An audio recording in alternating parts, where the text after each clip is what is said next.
নির্বাচন কমিশনের একপাক্ষিক বা বিশেষ কোনো গোষ্ঠীর প্রতি বিশেষ আচরণের এবং এই নির্বাচনটাও আমরা বিগত যে 3টা নির্বাচন দেখেছি সেই নির্বাচন গুলোর কিছু লক্ষণের দিকে যাচ্ছে বলে আমরা শঙ্কা প্রকাশ করেছিলাম এবং আজকে সেই বিষয়ে আরো অনেক কিছু পরিষ্কার হয়েছে এবং অনেক কিছু আজকের যে আপিল শুনানি তার মধ্য দিয়ে আরো শঙ্কার জন্ম দিয়েছে আমাদের মধ্যে।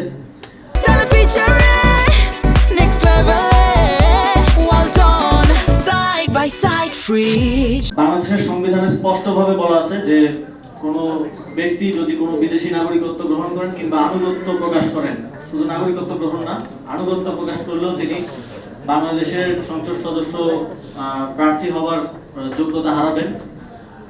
এবং এরপরেও আমরা দেখলাম যে অনেকেই দ্বৈত নাগরিকত্ব থাকা সত্ত্বেও নির্বাচন কমিশনে গিয়ে গুন্ডামি করছেন, নির্বাচন কমিশনে এক একজন 200-300 লোকজন নিয়ে যাচ্ছেন এবং লয়ারদের সংখ্যা বাড়িয়ে শত শত লয়ারদেরকে নিয়ে যাচ্ছেন নির্বাচন কমিশনের উপর চাপ প্রয়োগ করার জন্য। এবং আমরা দেখতে পাই যে নির্বাচন কমিশনও নানা ধরনের ইন্টারপ্রিটেশন, নানা ধরনের ফাঁক ফোকর দিয়ে তাদেরকে বৈধতা দানের এক ধরনের নির্বাচন কমিশনেরও আমরা প্রবণতা দেখতে পেয়েছি, যেটা আমাদের দেশের জন্য, আমাদের দেশের সংবিধানের জন্য, নির্বাচন ব্যবস্থার জন্য এবং সর্বোপরি গণতন্ত্রের জন্য অশনি সংকেত। আমরা এটা স্পেসিফিকলি দেখতে পাচ্ছি বিএনপির প্রার্থীদের পক্ষ থেকে। বিএনপি নিজেদেরকে গণতন্ত্রের ধারক বাহক, গণতান্ত্রিক রাজনীতির পায়োনিয়ার বলে বিভিন্ন জায়গায় বলে আসছে এবং মনে করে, কিন্তু তাদের কাজকর্মে আমরা দেখি যে তারা সম্পূর্ণ 180 ডিগ্রি টার্ন নিয়ে গণতন্ত্রের বিরুদ্ধে, বাংলাদেশের সংবিধানের বিরুদ্ধে, বাংলাদেশের প্রচলিত আইনের বিরুদ্ধে কাজ করে যাচ্ছে। এবং তাদের যে লুটেরা শ্রেণীরা এই নির্বাচনে অংশগ্রহণ করছে, যারা এই দেশটাকে বিভিন্ন সময়ে বিভিন্ন ভাবে লুট করে বিদেশে নাগরিকত্ব নিয়েছে, বিদেশে বাড়িঘর করেছে, বিদেশে সম্পত্তির পাহাড় করেছে, এবং এখন আবার যখন গণতন্ত্রের সময় এসেছে, যখন নির্বাচনের সময় এসেছে, আবারও জনপ্রতিনিধি হওয়ার জন্য দেশে এসে সেই দ্বৈত নাগরিকত্ব সহই নির্বাচনে অংশগ্রহণ করার পায়তারা করছে।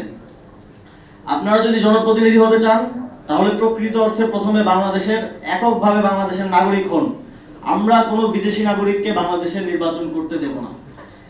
আমরা কোনোভাবেই, যদি নির্বাচন কমিশন এই ক্ষেত্রে সংবিধান লঙ্ঘন করার কিংবা কোনো ধরনের ইন্টারপ্রিটেশন দেয়ার কিংবা কোনো ফাঁকফোকরের মধ্য দিয়ে তাদেরকে এখতিয়ার বহির্ভূতভাবে তাদের প্রার্থিতা বৈধ করার কোনো চেষ্টা করে, তাহলে আমরা একই সাথে আইনি লড়াই লড়বো এবং একই সাথে রাজপথেও নামবো। আমরা এই নির্বাচন কমিশনকে সর্বোচ্চ সহযোগিতা করে আসছে প্রথম দিন থেকে, এবং আমরা বিভিন্ন জায়গায় তাদের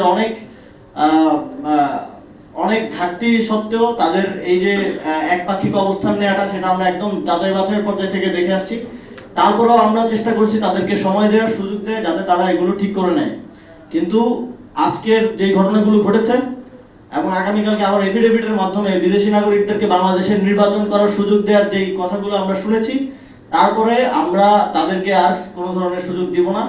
আগামীকাল যদি আমরা দেখি যে কোনো ঋণ খেলাপি, কোনো দ্বৈত নাগরিকত্বধারী কেউ নির্বাচন করার যোগ্যতা পাচ্ছেন, সেটা যে শর্তেই হোক, যে ইন্টারপ্রিটেশনের মধ্য দিয়েই হোক, আমরা সেটার বিরুদ্ধে রাজপথে নামবো। আমরা সেটার বিরুদ্ধে আমাদের পরবর্তী আইনি লড়াই চালিয়ে যাব।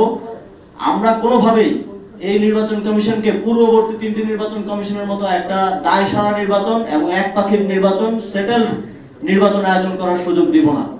জাতীয় নাগরিক পার্টি তাদের জোট শরিকদেরকে নিয়ে এই বিষয়টিকে খুব সিরিয়াসলি ডিল করবে এবং এই বিষয়টিকে এই ধরনের কোনো কিছু ঘটা থেকে রুখে দাঁড়ানোর জন্য কাজ করবে।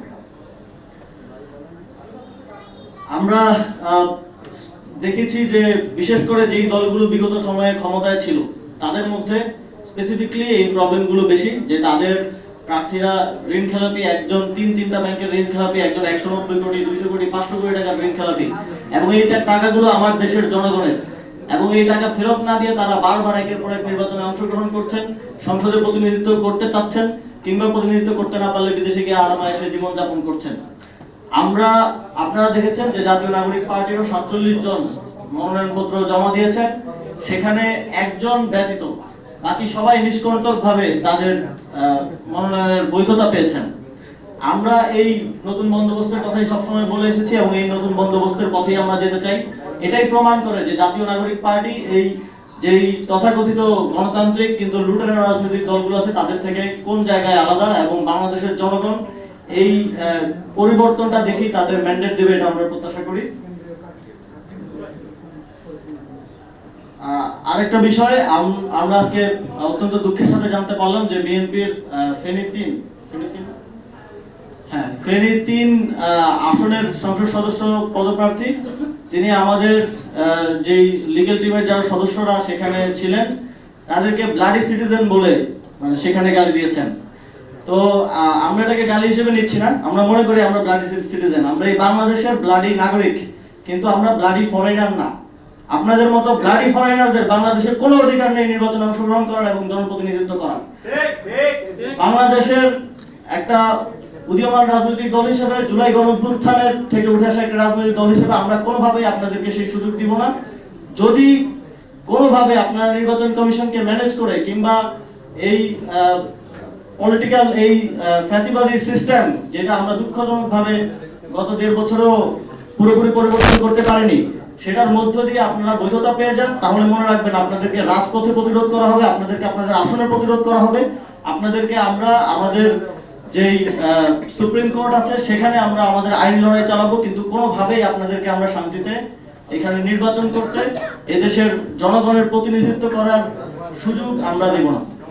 আমরা জাতীয় নাগরিক পার্টির নির্বাচন পরিচালনা কমিটির পক্ষ থেকে জাতীয় নাগরিক পার্টি এবং আমাদের জোটের শরীকদের পক্ষ থেকে স্পষ্টভাবে এই বার্তাটা দেশবাসীর কাছে, নির্বাচন কমিশনের কাছে, অন্তর্বর্তীকালীন সরকারের কাছে দিতে চাই। আপনারা কোনোভাবে একটা দায়সারা নির্বাচন করে দিয়ে বা সেটেল নির্বাচন করে দিয়ে পার পেয়ে যাওয়ার কথা ভাববেন না। আপনারা মনে রাখবেন যে আপনাদের ওই চেয়ারগুলোতে যারা পূর্বসূরি যারা বসেছিলেন, যারা এইভাবেই গত 3টি নির্বাচনে মানুষের ভোটাধিকার হরণ করেছিলেন, তাদের পরিণতি কি হয়েছে সেটা আপনারা ভুলে যাবেন না।